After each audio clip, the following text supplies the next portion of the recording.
RMW प्रस्तुत just talk या series अंतर्गत सहकारनामा या कार्यक्रमात मी स्नेहल ललोणी आपल्या सर्वांचं पुनश्च एकदा स्वागत करते। मित्रांनो, सध्या संपूर्ण जगात पैसा ही अतिशय महत्त्वाची बाब झाली आहे। आपण बघतोच की आपली आर्थिक समीकरण देखील अगदी ठरलेली असतात आणि त्यात जरा देखील गडबड झाली की आपली सर्वांची फार तारांबळ उडते। मग अशा वेळेला नेमकं कुणाकडे जायचं किंवा कुणाची मदत घ्यायची असे कित्येक प्रश्न आपल्यासारख्या सामान्य नागरिकांना भेडसावत असतात आणि अशा वेळेला एक पर्याय दिसून येतो, तो म्हणजे कर्ज। मग कर्ज घ्यायचं ठरलं की कित्येक बँका, सहकारी पतसंस्था कर्ज देण्यासाठी तयार असतात, पण त्यापैकी योग्य कुणाची निवड करायची अशा कित्येक प्रश्नांचा उलगडा आपण आजच्या या कार्यक्रमात सहकारनामा या कार्यक्रमात आपल्या सर्वांसोबत करणार आहोत। या विषयावर संवाद साधण्यासाठी आपल्यात उपस्थित आहेत अमित माहुरकर सर।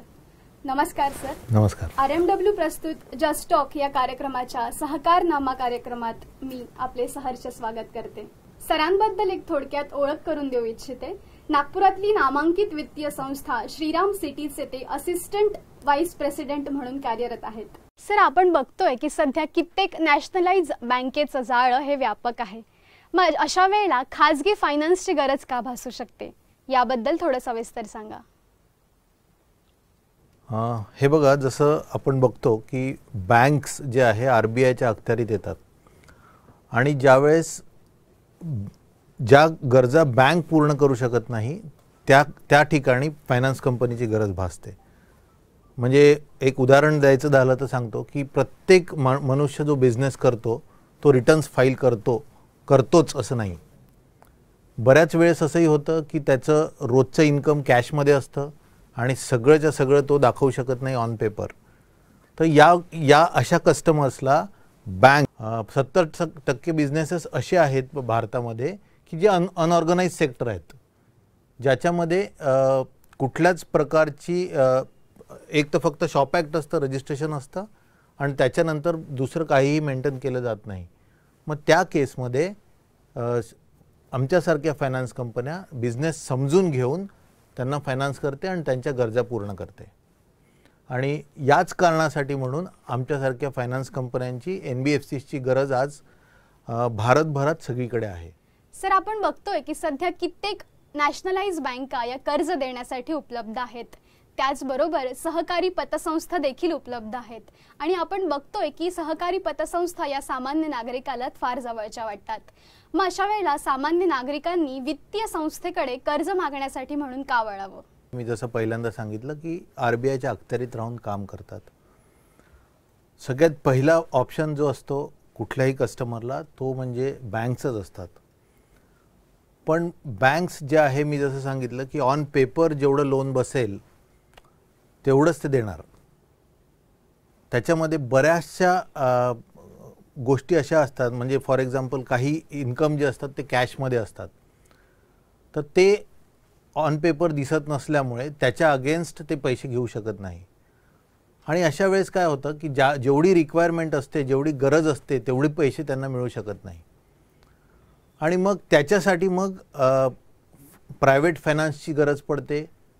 तर प्रायव्हेट फायनान्सची गरज पडते त्यावेळेस ते आयदर आमच्यासारख्या कंपनीकडे येतात किंवा प्रायव्हेट मनी लेंडर्स जे आहेत त्यांच्याकडे जातात। पण तुम्हाला माहीत असेल की मनी लेंडर्स जे आहेत त्यांचा रेट जो आहे तो खूप जास्त असतो आणि त्यांचे जे रिकव्हरी करण्याची पद्धत असते ती पण बरोबर नसते।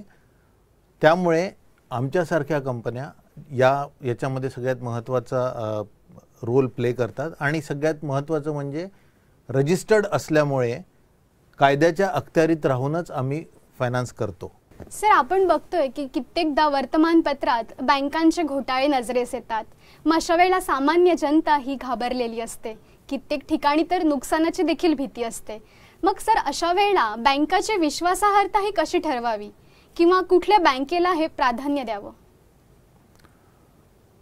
याच्यामध्ये दोन गोष्टी असतात आणि त्या बघितल्याच पाहिजे आपण। त्याच्यातली पहिली गोष्ट अशी की कंपनीचा ट्रॅक रेकॉर्ड, किती वर्षापासून कंपनी आहे आणि आत्तापर्यंत तर त्याचा ट्रॅक कसा आहे। आणि नंबर 2, त्याचं रजिस्ट्रेशन झालेलं आहे का कंपनीचं। आणि आता रिसेंटली जे RBIने कंपल्सरी केलं आहे की रेटिंग, की कंपनीला रेटिंग आहे का. तर या 3 गोष्टी ज्या आहे, या 3 गोष्टी जर आपण व्यवस्थित बघितल्या तर याच्यामध्ये फसवणूक होण्याचे चान्सेस कमी आहेत. आणि याच पद्धतीने जर आपण पुढे गेलो तर इन्व्हेस्टमेंट करायला आणि लोन घ्यायला दोन्हीसाठी हा पर्याय उत्तम उपलब्ध आहे. सर, पुढचा प्रश्न विचारते. मला सांगा, कोविड-19च्या या काळात जिथे संपूर्ण अर्थव्यवस्थाच ही आपली ढासळली आहे, मग अशा वेळेला फायनान्स सेक्टरवर त्याचा कसा परिणाम झाला? सगळ्यात मोठा या कोविडचा जो परिणाम झाला आहे तो या सेगमेंटला, फायनान्स सेक्टरलाच झालेला आहे. कारण लॉकडाऊनमुळे एकतर सगळे उद्योगधंदे बंद झाले आणि दुसरा प्रत्येकच क्षेत्रातला लेबर क्लास जो आपण बेस म्हणू शकतो कुठल्याही बिझनेसचा, तो अस्थायी स्वरूपासाठी इकडे तिकडे कुठे चालला गेला आहे, आपल्या नेटिव्ह प्लेसेसला गेलेला आहे. त्यामुळे त्याची पण अवेलेबिलिटी नाही आहे आणि म्हणून याचा फटका हा सगळ्यात मोठ्या प्रमाणात बसलेला आहे. तसाच फायनान्स सेक्टरलाही बसलेला आहे. तर त्यासाठी उपाय केले गेलेले आहेत आणि त्या दृष्टीने गव्हर्नमेंटनी सुद्धा पावलं घेतलेली आहेत. सगळ्यात पहिले जेव्हा दुसऱ्यांदा जेव्हा लॉकडाऊन झालं त्यावेळेस महत्त्वाची घोषणा केली गेली की SME सेगमेंटसाठी 50,000 कोटी रुपयाची तरतूद करण्यात आली. त्याच्यानंतर दुसरं महत्त्वाचं पाऊल असं घेतलं गेलं की जो कस्टमर पैसे भरू शकत नाही त्याला मॉरिटोरियम उपलब्ध करून देण्यात आलं, जेणेकरून तो तेवढे महिने आपलं जे EMI आहे तो पुढे ढकलू शकतो. पहिले 3 महिन्यासाठीचं मॉरिटोरियम नंतर वाढवून 6 महिन्यासाठी केलं. आता ऑगस्ट महिन्यापर्यंत मॉरिटोरियम केलेलं आहे त्यांनी. तर मार्च महिन्यापासून तर ऑगस्ट महिन्यापर्यंत कस्टमरनी जर त्याचा EMI भरला नाही तरीही फायनान्स कंपन्या, आमच्यासारख्या कंपन्या ज्या आहेत त्या सस्टेन करू शकत आहेत आणि आम्ही त्यांना तेवढी सोय उपलब्ध करून देतो आहोत. तर हे उपाययोजना ज्या आहेत त्या शासनातर्फे पण झालेल्या आहे आणि कंपनीतर्फे सुद्धा सपोर्ट करण्यात आलेला आहे. जर आमचंच उदाहरण घ्यायचं झालं तर आमच्याकडे 60% लोकांनी मॉरिटोरियम घेतलेला आहे. म्हणजे 100पैकी 60% लोक आज EMI भरत नाही आहे, तरीही सुरळीतरित्या चालू आहे आणि हे चालू राहील. आणि मला असं वाटतं की हे एक उदाहरण आहे एक हेल्दी कंपनीचं, जो प्रश्न तुम्ही विचारला. अर्थात आपण म्हणालात तसं एखाद्या सामान्य नागरिकांनी कर्जाची मदत घेतलीच, ठीक आहे. कर्ज घेतल्यानंतर पुढचा टप्पा येतो म्हणजे कर्ज फेडीचा. मग अशा वेळेला कर्ज फेडीच्या वेळेला आपण बघतो की बऱ्याच बँका या बळजबरीने म्हणा किंवा दमदाटीने पैसा वसुलीच्या मागे लागतात. त्याचा ग्राहकांना नाहक त्रास देखील होतो. मग अशा वेळेला ग्राहकांचे असे कुठले हक्क आहेत का? हो, नक्कीच ग्राहकांचे हक्क आहेत. आणि मी जसं सांगितलं, ज्या रजिस्टर्ड नॉन बँकिंग फायनान्स किंवा वित्तीय संस्था आहेत त्या सगळ्या कंपन्यांना RBIच्या गाईडलाईन्सनुसार कोड ऑफ कंडक्ट जो आहे तो फॉलो करावा लागतो. आणि त्या कोड ऑफ कंडक्ट हे फार स्ट्रिक्ट आहे. त्याच्या अगेन्स्ट जर गेलं आणि कस्टमरची कंप्लेंट आली तर त्याच्या अगेन्स्ट ॲक्शनसुद्धा घेतली जाऊ शकते, जी दंडाच्या स्वरूपात असते किंवा निलंबनसुद्धा होऊ शकतं. तर हे हक्क सगळ्यांसाठी अवेलेबल असतात, सगळ्यांना, फक्त त्याची माहिती नसते. त्यानंतर RBIनी स्पेशल सेल आहे, ओम्बुड्समॅन म्हणून आहे, तिथे सुद्धा तो कंप्लेंट करू शकतो आणि त्याच्या हक्कासाठी तो लढू शकतो.